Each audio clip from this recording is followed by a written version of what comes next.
I told my wife not to embarrass me, but she thanked her lover on stage. So I stood there frozen, as the audience clapped like nothing unusual had happened. It was during her award ceremony, an event I had helped organize, an event I was proud of, until her words cut through the hall like a blade. She smiled confidently, as if she hadn't just shattered every piece of trust between us, and I felt my heartbeat pound in my ears.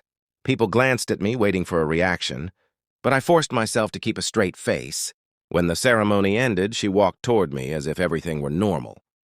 I could still hear her voice echoing in my head. And lastly, "Thank you to my lover, the one who inspires me every day." I asked her calmly what she meant. She laughed, a little too loudly, and said it was just a joke. But her eyes told a different story, one that I didn't want to believe, but could no longer ignore. I had warned her before about these humiliating stunts she pulled to get attention, but this time, it felt too deliberate, too sharp. On the drive home, she kept brushing it off, changing the subject, pretending not to notice how shattered I felt. I didn't shout, didn't accuse. I simply observed.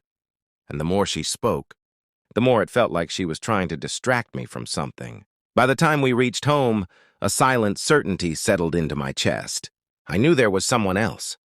The question wasn't if, it was who. That night, when she fell asleep, I sat in the living room, staring at the award on the table. My mind replayed every strange moment of the past. Months, late-night meetings, her sudden obsession with dressing up, her new secrecy over her phone. I felt anger, yes, but also a strange numbness. She had embarrassed me publicly, but the betrayal ran deeper than pride. It was the betrayal of years, of trust, of the quiet kind of love we had once shared. The next day, I didn't confront her. Instead, I became quiet, observant, patient. She thought I had moved on, that her joke had been forgiven.